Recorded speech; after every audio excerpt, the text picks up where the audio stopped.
আজকে তুমি টাকাওয়ালা হয়ে গেছো, আজকে তুমি সুন্দরী নারী বিবাহ করতে পেরেছো। এই সুন্দরী নারী তুমি কিভাবে বিবাহ করতা যদি তোমার মা সন্তান তোমাকে ছোটবেলায় দুনিয়া ছাড়াই দিত? একজন মা যদি চায় তার সন্তানকে গোপনে হোক প্রকাশ্যে হোক যেভাবে হোক হত্যা করে ফেলবে, মেরে ফেলবে, সম্ভব না? বাবা যদি চায় সন্তানকে দুনিয়া থেকে ছড়াই দিবে, সম্ভব না? কথা বলে না, সম্ভব কিনা? মা তো তোমাকে ছোটবেলায় দুনিয়ার মধ্যে মা কষ্ট করেছে, বাড়ি বাড়ি কাজ করেছে, মা তোমাকে কিঞ্চিত সময়ের জন্য কষ্ট দেয় নাই। মায়ের মন চেয়েছে একটা অনুষ্ঠানে যাবে, সুন্দর পোশাক পরিধান করবে, মা তোমার জন্য সুন্দর পোশাক পরিধান করে নাই। মা তোমার জন্য ভালো খাবার খাই নাই।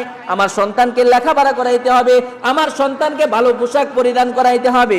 মা তোমার টেনশন করে করে যৌবনকাল পারি করেছে, মানুষের বাড়িতে বাড়িতে যাইয়া দাঁড়ে দাঁড়ে যাইয়া তো কষ্ট করে করে তোমাকে লালন পালন করেছে। আজকে তুমি ডাক্তার হয়ে গেলা, ইঞ্জিনিয়ার হয়ে গেলা, আজকে তুমি ধনাঢ্য হয়ে গেলা, আজকে বাড়ির মালিক হয়ে গেলা, গাড়ির মালিক হয়ে গেলা, সুন্দরী নারীর মালিক হয়ে গেলা।